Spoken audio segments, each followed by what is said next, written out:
Yo, it's your boy JayRock Jax. I'm here with BITEDOWN. We're gonna get into some questions real quick. Let's get it. If you could tell everyone one truth about yourself, what would it be? One thing I feel like people don't really know about me is that I'm really spiritual. I'm really in tune with God. I'm really in tune with chakras, nature, and so my music might not perceive that. That's definitely one thing about me that most people probably don't know, for sure. If you could instantly master one skill, what would it be and what would you do with it? Oh, that's easy.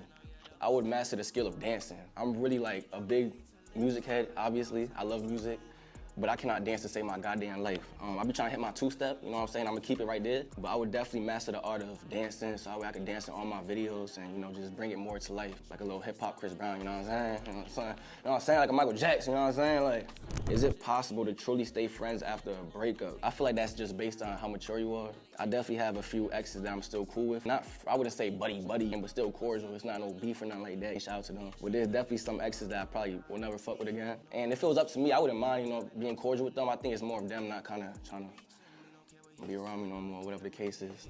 What is one of your biggest pet peeves? My biggest pet peeve, my biggest pet peeve is when I'm driving in a car with somebody who's playing music and they have their GPS on, but the GPS is talking. I hate that shit.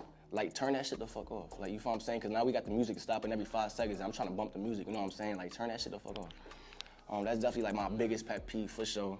If your ex wrote a book about you, what would the title be? That depends on what ex, you feel what I'm saying? But I would say, honestly, for all my exes, I'd be like, the one that got away. You know what I'm talking about? Like, that's my title right there, the one that got away. You feel what I'm saying? Like, niggas ain't hold shit down. Now I'm in the streets again, you know what I'm saying? Stop playing with me. What's a red flag for you in a relationship? Oh, shit. I got a few red flags, but like, being overly clingy, and don't get me wrong, I love that clingy shit, you know what I'm saying? Show me affection, show me that you love me, show me that you fuck with me, but like, that overly clingy shit where it's like, you wanna know where I'm at every second of every day, like, I can't do that, cause like, I feel like that's just real toxic, you know what I'm saying? I feel like that's real toxic. I feel like if we're in a relationship, you should trust me. You shouldn't have doubts about me doing something or like being in a place that I shouldn't be or like disrespecting you, because at the end of the day, we're in a relationship, and if we're in a relationship, then what's a relationship without trust? You feel what I'm saying? What's the most rewarding part of your work? I mean, that's easy. The supporters, the supporters showing me love. Seeing the supporters really rocking with my music, rocking with what's going on, what we got going on. That's probably the most rewarding part right there. All these songs I'm making or all the songs I've made are songs that like I relate to and that like I'm feeling. So if I see somebody else feeling that, it just makes me feel good that I'm able to like be a voice for them in a sense. It's definitely the most rewarding part. Performing as well and seeing the crowd rock with me. Being able to rock a crowd and they know every single lyric, like that's different. That's definitely the most rewarding part. Shout out to my supporters, man. I got a lot of supporters out there. Fuck with every single one of y'all. If your ex was outside on fire, would you bring them water or gas, and why? Again, I feel like that depends on what ex we're talking about. I feel like I'm not too much of like I'm not sexist, I'm like a feminist, you know what I'm saying? So, you know what I'm saying? So I'll probably bring them some water. But if you catch me on a good day and like a certain ex, you know what I'm saying? I might throw some gas on that shit, you know what I'm saying? I'm gonna keep it right there. Next question, what is the best advice you have ever received? Best advice I probably ever received, just to focus on myself and focus on what I got going on and not focus on the people around me. It's always be in competition with myself, block out the negativity. And that goes a long way because at the end of the day, I'm the type of person, like I said, I'm a real spiritual person, so I'm always trying to vibrate at the highest frequency. When you're worried about all this extra stuff that you cannot control, you're just messing up your own energy at the end of the day. So that's definitely the best advice I ever received, just to focus on myself and what I got going on. At the end of the day, you can't control what other people do or how other things happen around you, I guess I say, but you can control how you react to the situations, you feel what I'm saying? So definitely the best advice I got. What inspired you to make Honeytron? That's a good question. So, I mean, first of all, obviously, that's kind of I wouldn't say out of my element, because that's definitely my element, you know what I'm saying? That's the type of music my father made. On that, dance hall, reggae type, vibe, whatever you want to call it. What really inspired me to make that song, I was with my father in Alabama.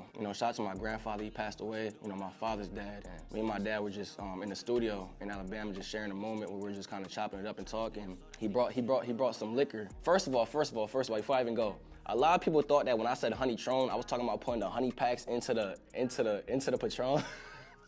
I was not talking about that. That's not what I was talking about. But y'all some nasty motherfuckers. What happened was my dad had brought some liquor and he was telling me the story behind the bottle he brought. My grandfather was a pretty big drinker, whatever. He wasn't an alcoholic, but he could drink. He was an alcoholic.